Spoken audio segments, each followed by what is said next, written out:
ABC అంటే ప్రాపంచిక ఆత్మ ఇప్పుడు చెప్పబోయే 4 విషయాలలో ఒకసారికి ఏదో ఒకదాని మీద మాత్రమే ధ్యాస పెట్టగలదు. 1. డీలోకి వచ్చే ప్రస్తుత ప్రపంచ విషయాల మీద. 2.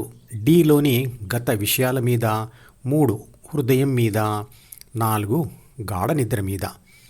ఇంతకుముందు చెప్పిన దాన్ని బట్టి తెలిసేది ఏమిటంటే ఏబీసీ డీలోని పాత విషయాలను చదవడంలో బిజీగా ఉంటే ఈ ద్వారా వస్తున్న ప్రస్తుత సమాచారం మీద ధ్యాస పెట్టి వాటిని అనుభవించలేదు.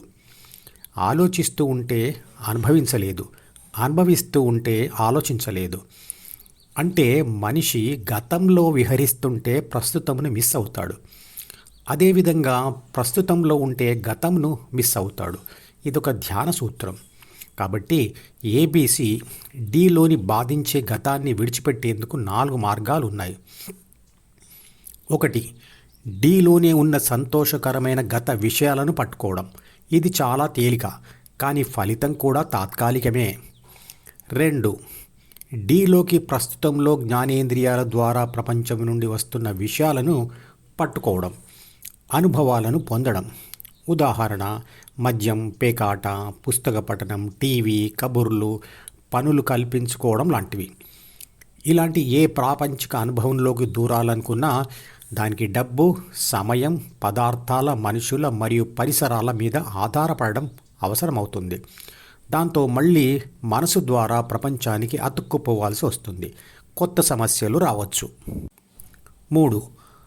ప్రకృతి కనికరంతో గాఢ నిద్రలో పడిపోవడం. ఇది ఎప్పుడంటే అప్పుడు వచ్చేది కాదు. కాబట్టి గాఢ నిద్రలోకి వెళ్ళాలంటే మత్తు మందులు వేసుకోవాలి. ఇది కూడా మంచిది కాదు. లేదా 4.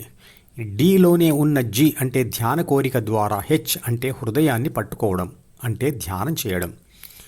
గాఢ నిద్రలోకి వెళ్లే ముందు ఏబీసీ ప్రపంచాన్ని, జ్ఞానేంద్రియాలను, ద్వితీయ మనసును, ప్రాథమిక మనసులోని 3 బాధ్యతల 6 గుణాల జీన్స్ను చదవడం ఆపేసి ఏ అంటే ఆత్మ ఒంటరిగా గాఢ నిద్రలో పడిపోతుంది.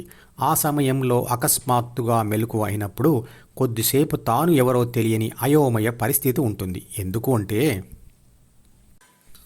తాను ఎవరో, ఎక్కడ ఉన్నానో, ఈ ప్రపంచంలో తన పాత్ర ఏమిటో చెప్పే జీన్స్ పుస్తకం అంటే బి మరియు అహం అంటే సిని ఇంకా పట్టుకోని క్షణాలలో ఏకు అంటే ఆత్మకు అయోమయం ఉంటుంది.